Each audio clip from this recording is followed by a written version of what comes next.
J'ouvre le second débat de notre émission consacré à ce texte sur la fin de vie dont l'examen reprend au Sénat. Question centrale, faut-il autoriser l'euthanasie active? Avant d'en débattre ici même, notre reportage aux Pays-Bas, premier pays à avoir dépénalisé l'euthanasie et le suicide assisté, c'était il y a 25 ans à Amsterdam. Audrey Betaz. Quelques photos et toujours ce grand sourire. Les souvenirs qu'Hilda garde précieusement de sa mère, décédée en septembre 2023 à 85 ans. Ma mère était une femme très sportive. Elle faisait beaucoup de vélo. Elle aimait la vie. Elle était spontanée. Son mantra, c'était Carpe Diem. Mais petit à petit, les maladies liées à l'âge s'accumulent. Refusant une vie diminuée, la mère d'Hilda a choisi l'euthanasie. Au début, cela n'a pas été dur. Je me suis dit ok, elle a pris sa décision. Elle a toujours mené sa vie à sa façon, elle veut garder le contrôle. Mais à un certain point, je me suis dit non, ça ne doit pas se passer comme cela. C'est un suicide en fait. Après de longs mois de discussion, Hilda finit par accepter de laisser partir sa mère. C'était très spécial de connaître la date de sa mort à l'avance. On était là pour la fête des mères dans le jardin. Et à un moment, on se dit, ok, c'est la dernière fois que nous la fêterons ensemble. Vous comprenez? Ça m'émeut encore même maintenant. Mais en même temps, on a pu avoir un bel au revoir.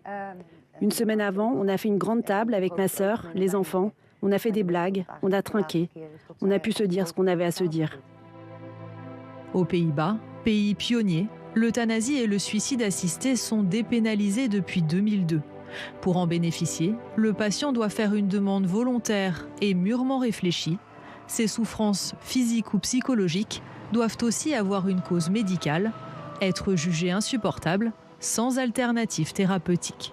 Là-bas, le pronostic vital n'est pas un facteur. Bert Kaiser a pratiqué plus d'une centaine d'euthanasies dans sa carrière. À chaque fois, l'aboutissement d'un long processus. Ce serait impensable que quelqu'un demande l'euthanasie un jour et qu'on la pratique le lendemain. Pourquoi ? Parce que c'est quelque chose qui fait peur, c'est une responsabilité énorme. En tant que docteur, il faut faire un long travail sur vous-même et avec votre patient pour être certain de ce qu'il demande. Est-ce qu'il réalise? Bien sûr qu'il réalise, mais vous devez en être convaincu. C'est difficile, c'est un processus difficile.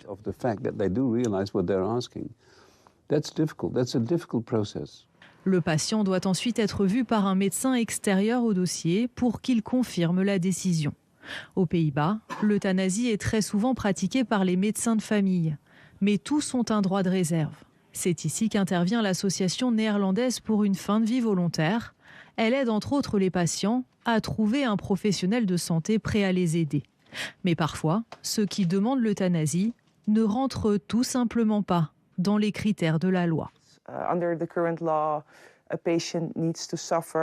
Avec la loi actuelle, les souffrances du patient doivent être insupportables et avoir une cause médicale. Mais on a beaucoup de personnes âgées de plus de 80 ans qui estiment avoir eu une belle vie et qui ne peuvent pas recourir à l'euthanasie pour raison médicale. Alors en ce moment, il y a une loi en discussion pour autoriser l'euthanasie à toutes les personnes de plus de 74 ans.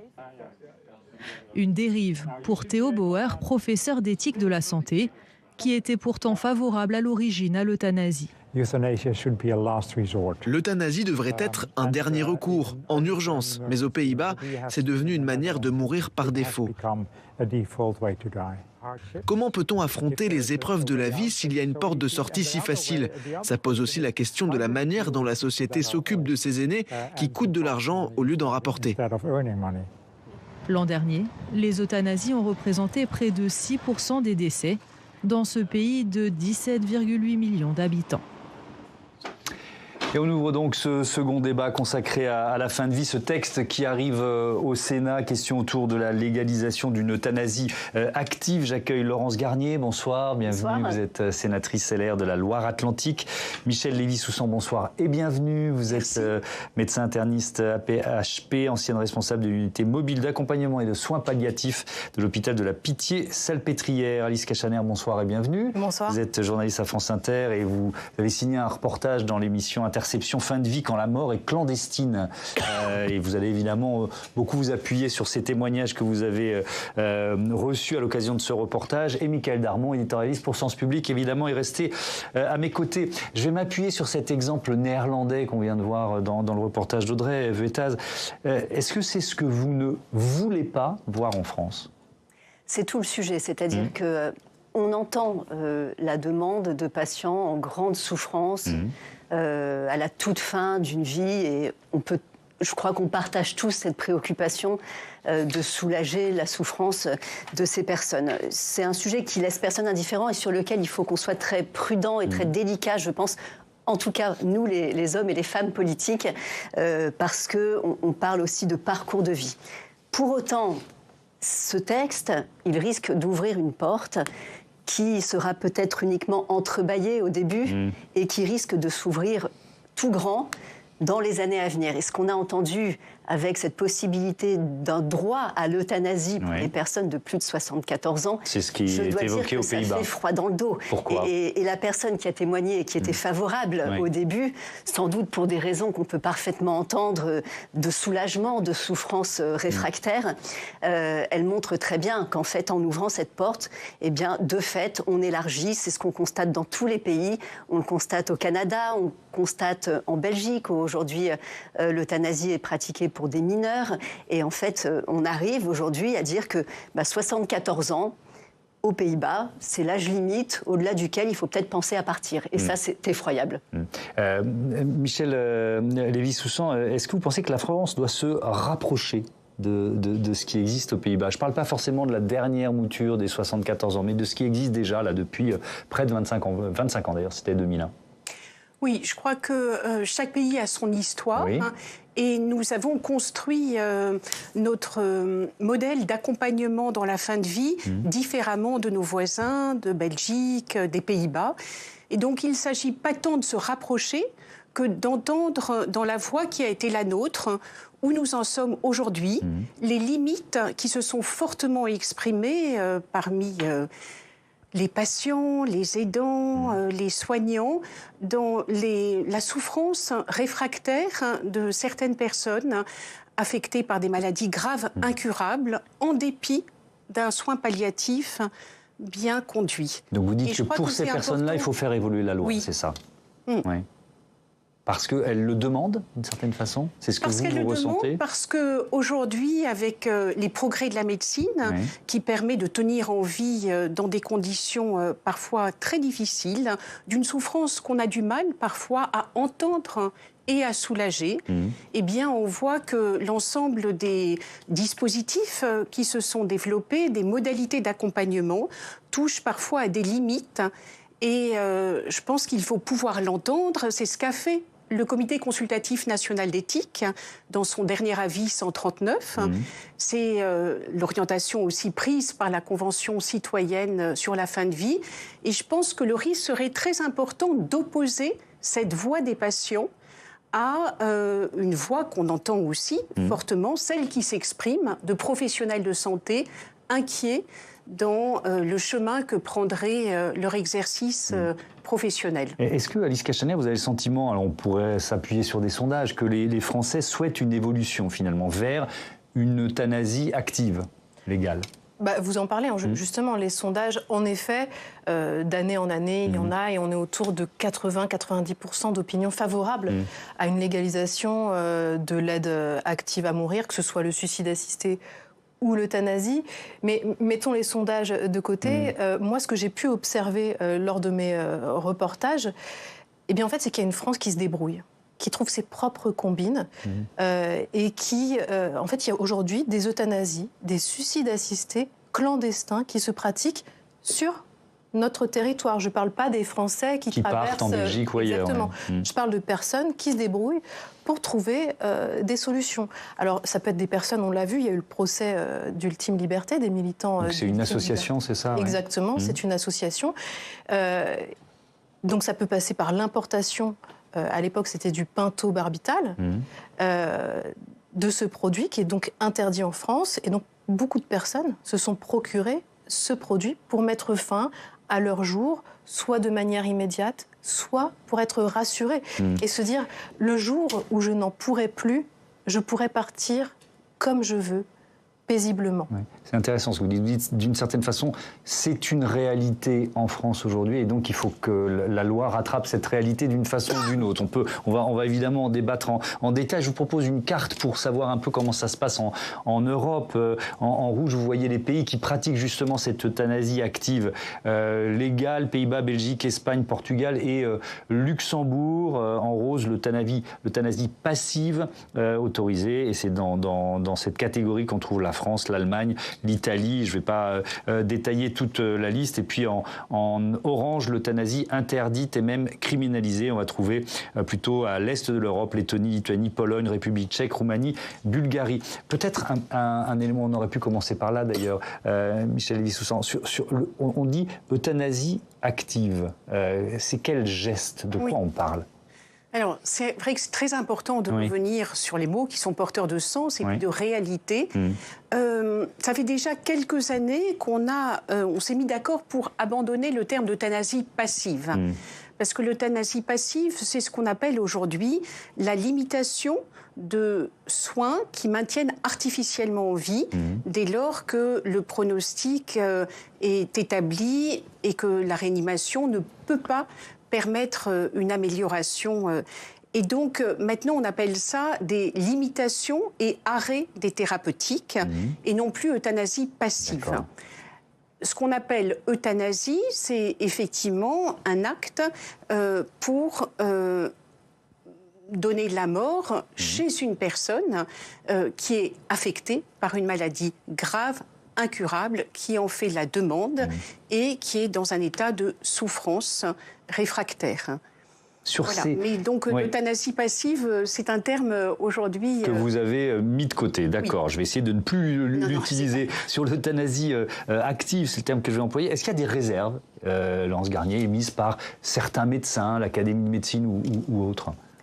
Oui, il y a un certain nombre de réserves. Alors, il y aura autant d'avis peut-être que de médecins, que de patients ou que de patients potentiels, parce qu'il y a aussi, je crois, une projection de chacun d'entre nous dans une fin de vie qui sera potentiellement douloureuse et très, très compliquée à vivre. Oui, on peut tous se poser un jour la question, qu'est-ce que je ferais, qu'est-ce que je déciderais? Et je crois que c'est très difficile de répondre. Donc, il y a une part d'émotion qui est bien légitime dans ce genre de débat. Pour autant, les législateurs que nous sommes, nous avons à essayer d'objectiver les choses et de poser les débats avec un maximum de clarté.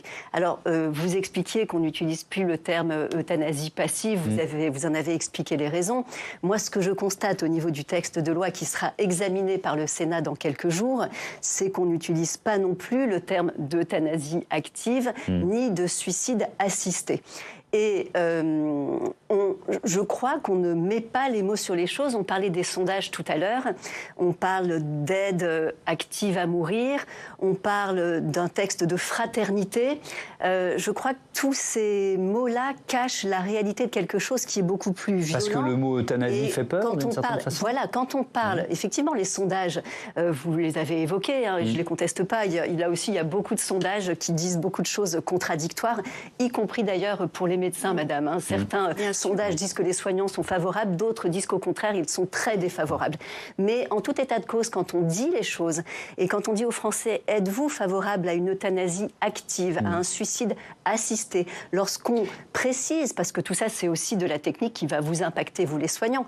Là, dans le texte de loi qu'on étudiera, on étudie des modalités techniques de préparation de la substance létale. Qui va pouvoir la préparer? Qui aura le droit de l'injecter? Comment est-ce que le patient va choisir la date de l'injection, où, avec qui. Donc c'est quand même des détails qui sont très techniques. On va y revenir au détail du texte. Les Français sont beaucoup plus réservés. Mais l'argument que nous donnait Alice Cachaner tout à l'heure, c'est-à-dire que de fait ça existe. Je ne sais pas combien, mais il y a des familles qui sont obligées de se débrouiller, soit dans l'illégalité, soit... Oui, des médecins, évidemment, qui sont aidés par des médecins. Il y a aussi des associations de médecins qui accompagnent des patients en Belgique pour les aider à constituer des dossiers médicaux solides. Il y a des médecins qui accélèrent le décès de certains patients parce que les patients leur demandent, évidemment. C'est pas seulement les familles. Oui, bien sûr, aussi, bien sûr. Et donc la question, je vais vous redonner la parole dans un instant, mais la question que j'allais vous poser, c'est est-ce que le législateur n'est pas d'une certaine façon tenu de rattraper ou d'intégrer à sa réflexion cette réalité? Mais c'est une vraie question de philosophie politique, presque, j'allais dire. Mais il y a toujours eu en France des gens qui enfreignaient les lois, alors que ce soit des lois sociétales où évidemment on sent bien que les enjeux personnels sont différents, mais des lois de toutes sortes.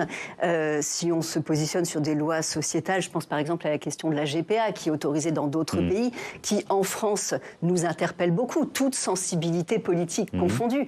Est-ce que du fait que certains font le choix d'aller pratiquer une GPA parce qu'elle est autorisée ailleurs et que nous en France nous avons des réserves, est-ce que ça voudrait dire qu'il faut légaliser la GPA en France? Donc je crois que le législateur il doit se prononcer en fonction de ce qu'il estime répondre au bien commun. Ça donne lieu évidemment à beaucoup d'échanges et beaucoup de débats, mais dire que c'est autorisé ailleurs, donc il faudrait le faire en France, je ne crois pas que ce soit un argument valable. Michel Lévy-Soussan, vous vouliez je voulais juste revenir sur le point sémantique qui a été évoqué. Je pense que c'est à dessein que le projet de loi n'a pas retenu les termes d'euthanasie et de suicide assisté pour des raisons qui me paraissent tout à fait pertinentes. D'une part, on ne peut pas mener des politiques publiques pour prévenir le suicide et puis tout à coup entériner un suicide assisté. Ça serait une contradiction, d'autant que c'est des réalités qui sont complètement différentes. Donc on serait vraiment dans une confusion qu'on pourrait entretenir aussi à dessein. Donc pour vous, le terme suicide n'est pas adapté au cas dont on parle. On ne parle pas du tout. Le suicide est une question très grave. Et là, on parle de situations qui sont tout à fait différentes, qui sont très importantes, très graves, mais qui sont de nature très différente. Pareil pour l'euthanasie. Ce terme, dans notre pays, a connu des années, des décennies maintenant de débats. Et pardon, avant qu'on ne commence à légiférer... en 2005. Moi, je suis une vieille médecin, donc j'ai connu cette période où les médecins généralistes s'engageaient auprès de leurs patients qui leur demandaient à la maison pour accompagner leur fin de vie par une injection létale. Et maintenant, il me semble, évidemment, ce n'est pas des données qu'on a puisque c'est clandestin, mais je pense que c'est moins le cas puisqu'on a tout un corpus législatif et une criminalisation de cet acte qui fait que les médecins, bien sûr, sont inquiets et ne le pratiquent beaucoup moins. Mais je pense qu'on a eu raison de ne pas retenir ce terme parce qu'il est juste diffractant, il est juste conflictuel. Et je pense que c'est un risque très important qu'on prendrait d'opposer les patients en souffrance en fin de vie et les soignants. Et ça, il faut qu'on fasse très attention à ce pacte de confiance dont on est responsable également et dont le législateur est également responsable. Laurence Garnier. Oui, j'avais une question pour vous, docteur, parce que j'entends parfaitement ce que vous dites et dans les termes du texte qu'on va analyser, même si je ne partage pas, parce que je crois qu'il faut mettre des noms sur les choses plutôt que de tenter de cacher des réalités qui peuvent être gênantes, mais je peux entendre vos éléments. Pour autant, quand on voit ce qui se profile aux Pays-Bas, où on autoriserait l'euthanasie pour les personnes de plus de 74 ans, c'est-à-dire que le seul critère serait d'avoir 74 ans ou davantage, est-ce que là, on n'est pas clairement dans du suicide assisté? Non, mais... Des personnes en bonne santé. Oui.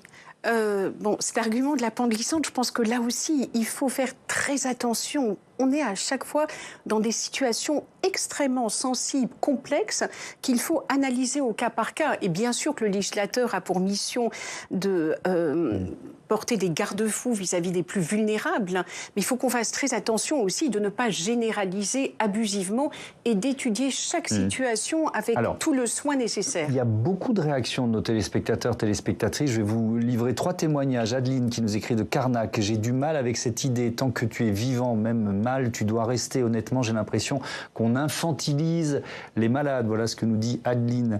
Kamel qui nous écrit de la Tremblade. Pourquoi un médecin, un sénateur ou un comité devrait décider si ta souffrance est assez valide pour mourir? Et Laurence qui réagit depuis Belfort. J'ai peur qu'on envoie un message qu'il n'y a plus besoin de se battre, que si ça va mal, on peut juste arrêter. Merci pour ces témoignages. N'hésitez pas à continuer de participer à l'émission. Je vous propose aussi de nous attacher pendant quelques minutes, là, quelques secondes, à l'exemple d'une de ces familles françaises qui ont choisi de partir à l'étranger, finalement. Là, en l'occurrence, c'est une femme qui s'appelle Lydie Imhoff, 43 ans. Elle est en partie paralysée depuis sa naissance, malvoyante, et elle perdait, puisqu'elle a choisi de mourir en Belgique en 2024, elle perdait progressivement l'usage de ses membres. Voilà ce qu'elle disait. J'espère que là-haut, je serai tranquille et puis que je vais avoir un peu de repos. Parce que je suis fatiguée. Je suis fatiguée de me battre contre mon quotidien, contre les maladies, contre les handicaps, contre tout, en fait. Il y a un trop-plein, là. Donc, non. C'est plus possible. J'ai beau me marrer, j'ai beau déconner, faire des jeux de mots, dire des conneries à longueur de journée, et puis tout ça, mais voilà, ce qu'on voit là, c'est pas ce qui est en dessous, en fait. Et voilà ce que disait le médecin belge qui l'avait accompagné. Les handicaps s'aggravaient, donc mon sentiment, c'est que la maladie la tuait petit à petit et moi j'ai arrêté ces souffrances, ce qui correspond à mon éthique de médecin. J'ai pas du tout le sentiment de l'avoir tué, j'ai le sentiment d'avoir abrégé ses souffrances. Et ça, je pense que c'est important. Alice Castaner, pour votre reportage, vous avez rencontré beaucoup de familles. Il y a des familles qui partent à l'étranger, il y en a d'autres qui cherchent à trouver une substance, c'est ça, donc qui se placent dans l'illégalité? Tout à fait, oui. J'ai pu rencontrer une fille donc, qui a accompagné son père dans son désir d'en finir et qui a dû donc commander cette substance interdite. Donc en l'occurrence, à cette époque-là, c'était le pentobarbital, qui pour ça a contacté sur le dark web un vétérinaire mexicain qui lui a vendu des fioles, 2 fioles, $800. Elle a dû créer une adresse mail cryptée, procéder à l'achat par crypto-monnaie, et elle ne pensait jamais, cette personne-là, c'est quelqu'un de très inséré dans la société. Elle est devenue délinquante. Elle est devenue délinquante, et ça aujourd'hui, pour elle, c'est une souffrance aussi. Oui. De se dire que si on me dénonce, je peux avoir des ennuis avec la justice, et puis aussi cette idée de « moi, je ne veux pas outrepasser les frontières de la légalité ». Alors, on va s'intéresser, vous avez commencé à le faire, dans le détail du texte et de ce que le Sénat... Alors, il y a eu un passage devant la Commission des affaires sociales du Sénat, c'était mercredi dernier, et puis là, le texte va arriver évidemment en séance. On en parle tout de suite avec Guillemette Allard, qui va nous rejoindre sur ce plateau, avec 2 textes, donc texte fin de vie et texte soins palliatifs. Ce passage, rebonsoir Guillemette, devant la Commission des affaires sociales, c'était mercredi, avec une copie des députés qui a déjà été remaniée, on peut le dire. Oui, l'objectif des 2 rapporteurs LR, Alain Milon et Christine Bonfanti-Dossat, c'était de limiter la portée du texte, et effectivement, les membres de la commission en ont modifié sa philosophie. Tout d'abord, le droit à l'aide à mourir est renommé assistance médicale à mourir, une mesure donc beaucoup plus encadrée et qui ne serait plus un droit. Autre modification de taille, dans la version des députés, le critère retenu était celui du pronostic vital engagé avec une maladie en phase avancée, mais sans que la durée de l'espérance de vie du patient ne soit précisée. Les sénateurs, eux, ont décidé de restreindre l'assistance médicale à mourir aux malades condamnés à court terme, c'est-à-dire, ils le précisent d'ailleurs dans le texte, sous quelques heures ou quelques jours. L'assistance médicale à mourir pourra alors être pratiquée par un médecin ou un infirmier si le patient est trop faible pour s'administrer lui-même la substance. Et puis alors ce texte, il va encore possiblement être modifié en séance, c'est à partir du 20 janvier. Oui, alors le président de la commission, Philippe Mouillet, a d'ailleurs déclaré que les cartes allaient complètement être rebattues pendant la séance. Par exemple, le sénateur UDI du Nord, Olivier Henno, estime que la version de la commission est trop timide. Lui voudrait introduire la notion de pronostic vital inférieur à 6 mois. Avec cette condition sine qua non, seul le patient pourra s'administrer le produit conduite létale. Son objectif, c'est de davantage axer le texte sur l'aide active au suicide et non sur l'euthanasie, afin de protéger au maximum les soignants. Par ailleurs, il s'agit d'un texte qui fait appel aux convictions intimes de chacun et donc qui échappe parfois aux logiques d'appareil. En 2021, la proposition de loi de la socialiste Marie-Pierre de La Gontrie visant à établir le droit à mourir dans la dignité avait par exemple été rejetée de justesse au Sénat à 19 voix près. Le gouvernement souhaite que ce texte soit voté rapidement, le plus rapidement possible. Est-ce que la procédure peut être accélérée ou pas ? Alors normalement, ce n'est pas possible pour les textes sur la bioéthique, afin de laisser du temps justement aux parlementaires de prendre les décisions les plus apaisées possibles. Mais c'est vrai qu'une forme de pression plane sur ces derniers, car ces textes sur la fin de vie ont été érigés comme priorité par le chef de l'État. Nous irons au bout du travail législatif sur la question de la fin de vie dans la dignité. Voilà ce qu'il a déclaré lors de ses vœux aux Français. C'était le 31 décembre dernier. Par ailleurs, les textes arrivent au Sénat avec 4 mois de retard. L'examen en commission était à l'origine prévu en septembre, mais la démission de François Bayrou en a décidé autrement. Alors l'examen en deuxième lecture au Sénat pourrait avoir lieu juste après les municipales. Selon des informations du Monde, Emmanuel Macron aurait évoqué avec Gérard Larcher la possibilité d'un référendum sur le sujet au printemps. La question remporte en tout cas une large adhésion de l'opinion publique. Selon plusieurs sondages, les Français sont majoritairement favorables à la légalisation de l'euthanasie et à l'aide à mourir. Merci beaucoup Guillemette. Michel Lévy-Soussan, je voudrais reprendre les termes, passer de droit à l'aide à mourir à assistance médicale à mourir. Est-ce que c'est très important pour vous ? Est-ce que vous parlez de recul, par exemple ? Oui, je parle de recul parce que c'est comme si le terme droit des patients, dans un mouvement de quelques décennies de démocratie sanitaire, était devenu un gros mot. C'est comme si... ce droit, heureusement, on sait que quand on a fait les états généraux de la santé, les premiers, les patients demandaient à être mieux informés, à participer aux décisions les concernant. Et donc tout ça, c'est des droits qui sont maintenant reconnus, qui sont dans le Code de santé publique. Et je ne vois pas pourquoi on vient détricoter ce droit à mourir. Alors bien sûr, c'est un droit extrêmement encadré. C'est un droit avec des conditions extrêmement précises. Et il ne s'agit pas d'administrer une aide à mourir à quelqu'un qui ne le demanderait pas et qui ne serait pas affecté par une maladie grave, incurable et en situation de souffrance. Donc on a une façon comme ça de diaboliser, je crois, le droit des malades qui est assez inquiétante. Laurence Garnier, est-ce qu'il faut maintenir un droit à l'aide à mourir pour vous ? Le travail qu'a fait la Commission des affaires sociales du Sénat, puisqu'à ce stade, le texte a été examiné uniquement en commission, c'est effectivement de resserrer les conditions des possibilités d'une fin de vie avec une aide active à mourir, donc avec un décès à très brève échéance. L'objectif étant de ne pas élargir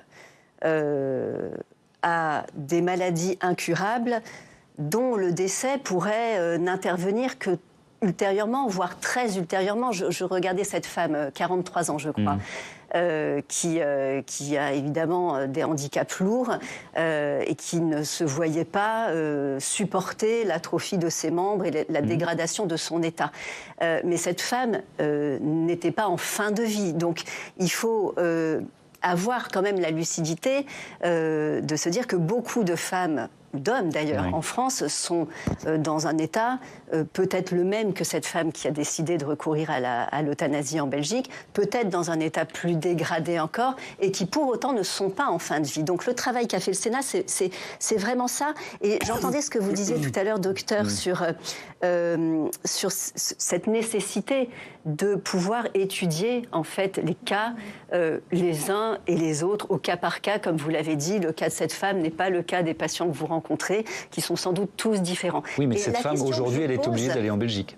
Cette femme est allée en Belgique, mais je ne suis pas persuadée qu'il faille pour autant le même type de loi en France. Ça renvoie à l'échange qu'on a eu tout à l'heure. Moi, la question que je me pose en tant que législateur, j'ai un respect infini pour le travail que vous faites en soins palliatifs. Et d'ailleurs, le vrai sujet est quand même la non-application de la loi précédente sur les soins palliatifs, qui peut-être ne résoudra pas tout, mais résoudra une immense partie du problème qu'on est en train de se poser. Ça veut dire quoi ? Si on avait plus de moyens en soins palliatifs, la question se poserait moins. Vos collègues nous le disent, docteur, en soins palliatifs, lorsqu'on peut proposer une vraie solution de soins palliatifs aux patients, l'aide à mourir, je ne vais pas dire disparaît, mais en tout cas baisse mécaniquement.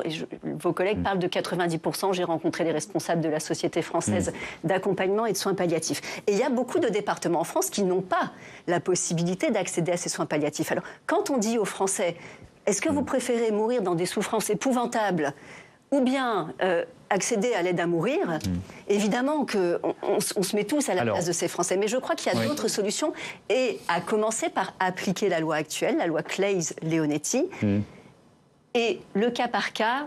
Je crois que la loi Claeys-Leonetti laisse place à la réflexion, à la peut-être un mot sur les soins. Et c'est peut-être là qu'il faut réfléchir et travailler comme vous le faites, plutôt que de légiférer sur du cas par cas, ce qui est à mon avis quelque chose de contradictoire dans les termes. Vous avez ouvert la question des soins palliatifs, je veux bien vous entendre l'une et l'autre là-dessus. Peut-être je commence avec vous, Alice Cachaner. C'était pour réagir à vos propos, Madame Garnier, pour dire que si on remonte dans le passé, déjà avant la loi Claeys-Leonetti, il y avait des manifestations de personnes opposées à une évolution de la loi. En 2015, des personnes qui manifestaient, ils disaient attention, il va y avoir une rupture civilisationnelle. Et là, aujourd'hui encore, c'est ce qu'on nous dit. Est-ce que la rupture civilisationnelle a eu lieu ? Aujourd'hui, je me tourne vers vous, Madame Lévy-Soussan. Pardon, mais je repose, c'est très intéressant ce que vous nous dites, mais je reste un peu quand même sur la question des soins palliatifs. Est-ce que vous, dans les témoignages que vous avez reçus, il y a ce lien, c'est-à-dire manque de soins palliatifs, donc je suis obligé de partir dans une démarche soit d'importation de produits illégaux ou alors de voyage Personne n'oppose soins palliatifs et aide active à mourir. Toutes les personnes favorables à une évolution de la loi sont favorables à un déploiement des soins palliatifs dans notre pays. Aujourd'hui, c'est vrai. Et il manque des unités de soins palliatifs. Alors, on a une stratégie décennale qui est plus ou moins pilotée, mais il y a de gros manquements sur ce point. Mais personne n'oppose, chez les partisans, n'oppose soins palliatifs et développement d'une aide active à mourir. Michèle Lévy-Soussan. Oui, je crois que je rejoins tout à fait ce que vient de dire Alice Cachaner. Et c'est très important de rappeler que lors des 2 précédentes lois, ce sont les mêmes qui s'étaient violemment opposés à la sédation profonde continue jusqu'au décès, qui l'assimilaient à une forme d'euthanasie et qui s'opposent aujourd'hui, qui disent aujourd'hui surtout on a tout ce qu'il faut, il ne faut rien d'autre, alors que cette loi n'a pas été appliquée non pas par méconnaissance des professionnels de santé, mais parce que les acteurs de santé, ceux qui étaient, disons souvent engagés dans le soin palliatif, étaient hostiles, donc ne parlaient jamais dans la relation de soins, quand le patient était en situation de souffrance et en fin de vie, de cette possibilité d'être accompagné par une sédation. Et quand on ne l'évoque pas, le patient, il ne vient pas à revendiquer un droit à une sédation. Pardon, docteur, mais rapidement, Madame Garnier. Que votre opinion est somme toute minoritaire au sein de la Société française d'accompagnement et de soins palliatifs, qui est opposée à cette évolution du texte, comme au sein d'ailleurs de l'Académie de médecine, qui a précisé quand même qu'au nom des soignants, elle préférait être en réserve et en retrait et n'a pas donné d'avis favorable non plus. Donc en tant que médecin des soins palliatifs, vous êtes quand même, je crois, minoritaire dans cette position-là. Il est vrai que la société française a mis dans son préambule, c'est à la fois une société savante et une société civile, un credo, une opposition à l'aide à mourir. Je ne provoquerai pas la mort délibérément, c'est votre serment, docteur. Je vais vous dire, il faut aussi se rapprocher de la réalité du soin aujourd'hui.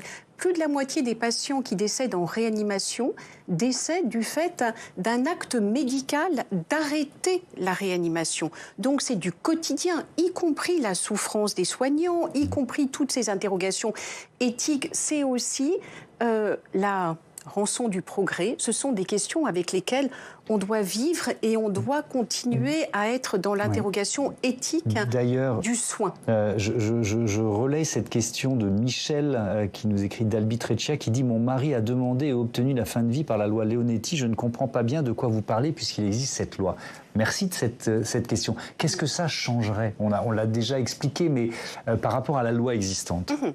Alors, la loi existante prévoit donc chez les patients en fin de vie dont le pronostic est engagé à court terme, c'est-à-dire quelques heures à quelques jours, la possibilité d'un accompagnement par une sédation profonde continue jusqu'au décès, c'est-à-dire en état de suspension de la conscience. Mais, et c'est tout le travail fait pour évaluer aussi la façon dont meurent aujourd'hui nos concitoyens, on voit qu'en dépit de cette loi, et même lorsqu'il y a du bon soin palliatif déployé, eh bien, il y a des patients atteints de maladies graves, incurables, réfractaires. Parlons de la maladie de Charcot.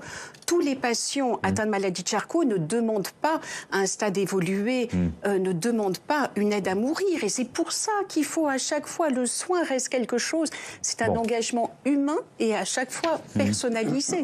Il ne s'agit pas de généraliser, mais certains trouvent que cette vie avec cette maladie, même si leur pronostic n'est pas engagé à court terme. Et je voudrais juste dire que la Haute Autorité de Santé, qui a été saisie par le ministre, j'étais dans le comité d'experts, a dit qu'on ne pouvait pas définir un pronostic engagé à court et moyen terme au cas par cas. C'est impossible, ni dans la littérature étrangère, ni dans l'exercice, que ça doit se faire dans la relation et la délibération. Oui, alors c'est aussi une thématique, évidemment, qui on l'a dit tout à l'heure, qui nous questionne tous, qui trait à l'intime, à la liberté de conscience de chacun. C'est ce que le Premier ministre a rappelé quand il était devant les sénateurs, sa volonté de laisser la liberté guider ses ministres.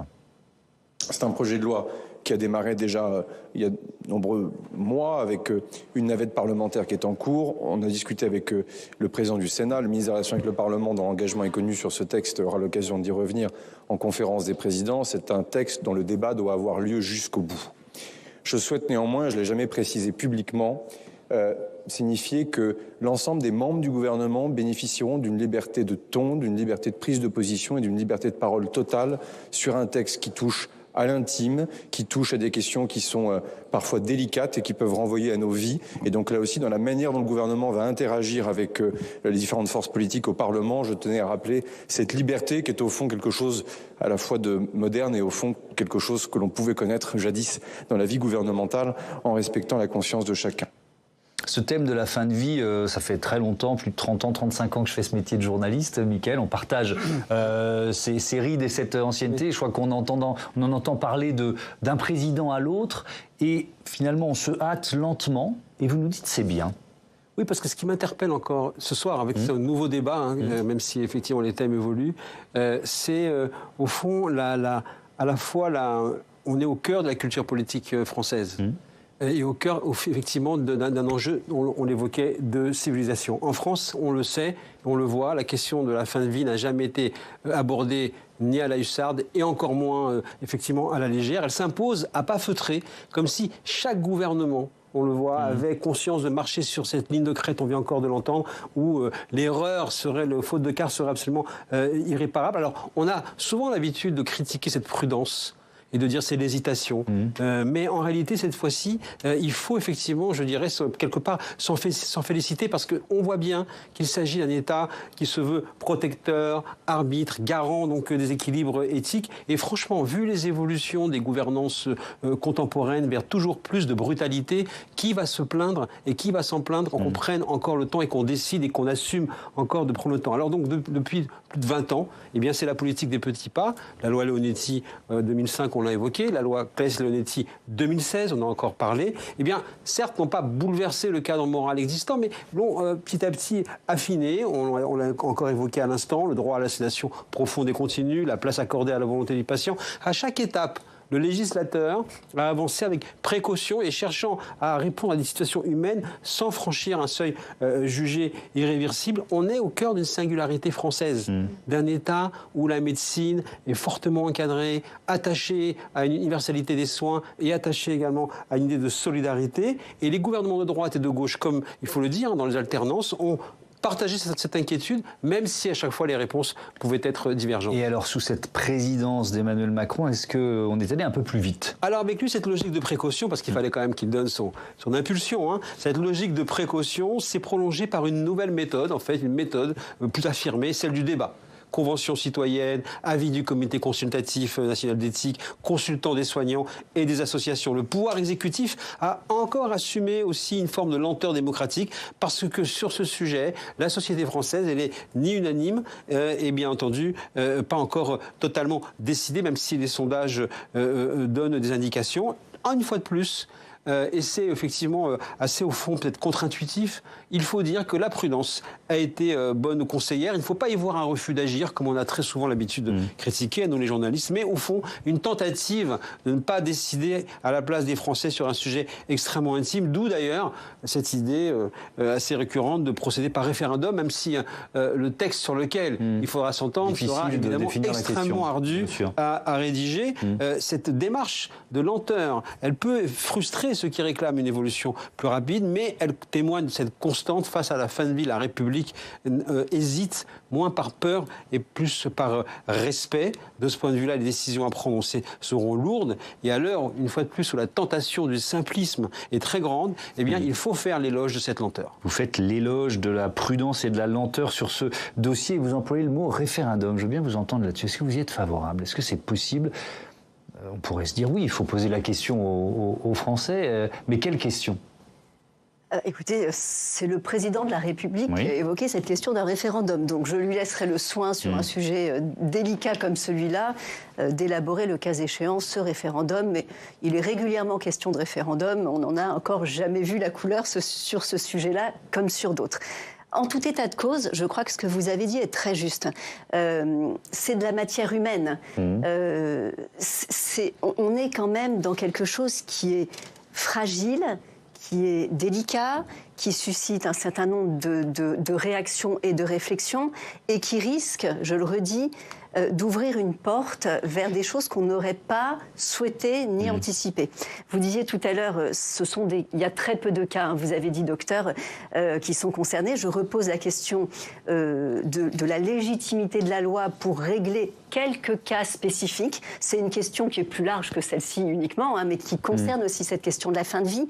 Et puis, de quelques cas, quand on pose les termes de la loi, on arrive, et on le voit dans d'autres pays, je crois qu'au Québec, c'est près de 8% des décès aujourd'hui qui sont réalisés par l'intermédiaire de l'euthanasie ou du suicide assisté. 8%. Donc on est passé de quelques cas à près de 10% des décès dans un pays. Et puis il y a quelque chose qu'on ne dit pas beaucoup non plus et qui me semble être important à relever. On a vu au Canada qu'il y avait aussi des personnes en grande précarité sociale, des sans-abri qui avaient décidé, parce qu'ils sont en grande précarité, dans un isolement complet, de recourir à l'euthanasie, et ça a pu se faire. Et lorsque j'entends des associations de patients, certains me disent « j'ai de la chance ». Je suis très accompagnée, j'ai des parents aidants, j'ai un peu de moyens, donc je peux acheter le fauteuil qui correspond et qui permet de suivre l'évolution de mon handicap. Mais si j'étais tout seul, si je n'avais pas de moyens, eh bien, je serais peut-être le premier à recourir à cette solution. Est-ce qu'il y a, Alice Castanier, une forme d'inégalité sociale, d'une certaine façon, devant l'euthanasie? Oui, évidemment, et moi, ce que je voulais rajouter, c'est que vous parliez de simplicité, qu'il ne faut pas céder à la simplicité, mais je pense qu'il ne faut pas céder non plus au fantasme. C'est-à-dire que...